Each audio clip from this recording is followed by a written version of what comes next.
আজকে ৩ দিন ধরে বলছি যে জায়গাটা ঠিক হলো, ঠিক করলি? কারোর কোনো গ্রাহ্যই নেই যখন বললাম আমার ১৫ আগস্টের দিন আমি কিচ্ছু করতে পারবো না, জানি না, তখন গিয়ে সবাই উঠে পড়ে লেগে জায়গাটাকে ঠিক করলো।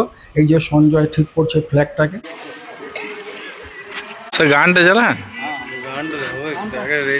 কি করে নিয়ে নাও দেখি, আমি লাগিয়ে দেবো। লাগিয়ে দেন কি গান লাগাবো? জনগণ মনে লাগিয়ে দেন। এখনই জনগণ মন ও, তাই। ভোটবার পর।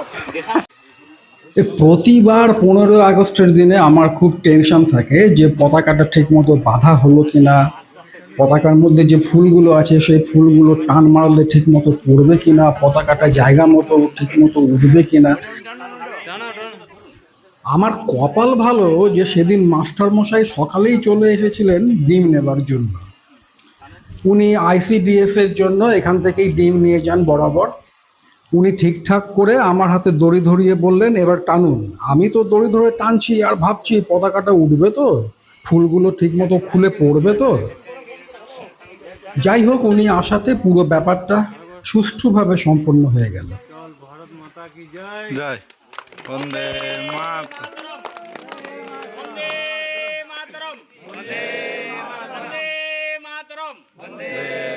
জয় হিন্দ, জয় হিন্দ, জয় হিন্দ, জয় হিন্দ, জয় হিন্দ, জয় হিন্দ। ভারত মাতা কি জয়, ভারত মাতা কি জয়, ভারত মাতা কি জয়। পতাকা তোলবার সময় যারা ফার্মে কাজ করে তাদের মধ্যে অনেকেই এসেছিল, কিন্তু বেশিরভাগই আসতে পারেনি। শেডে হাতের কাজ ফেলে রেখে আসবার মতো সুযোগ পায়নি, সেই জন্য।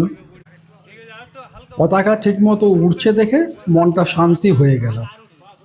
ব্লুটুথ স্পিকারটা নিয়ে এসেছিলাম যাতে গান বাজানো যায় জনগণ মন, কিন্তু বাজলোই না, কি ব্যাপার কে জানে। নিয়ে লাস্টে মোবাইলে জনগণ মন চালিয়ে সবাই মিলে গাইলাম।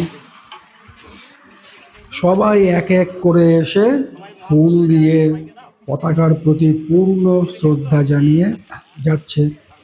ভিড় ঠেলাঠেলি দেখে আমার একটা কথাই মনে পড়ে যাচ্ছিল, কেবা আগে প্রাণ করিবেক দান।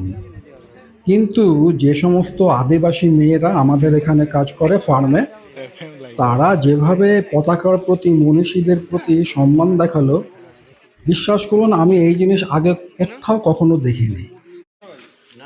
প্রতি বছরের মতো এবারেও সেউ বুদিয়া প্রত্যেককে খাওয়ানো হলো।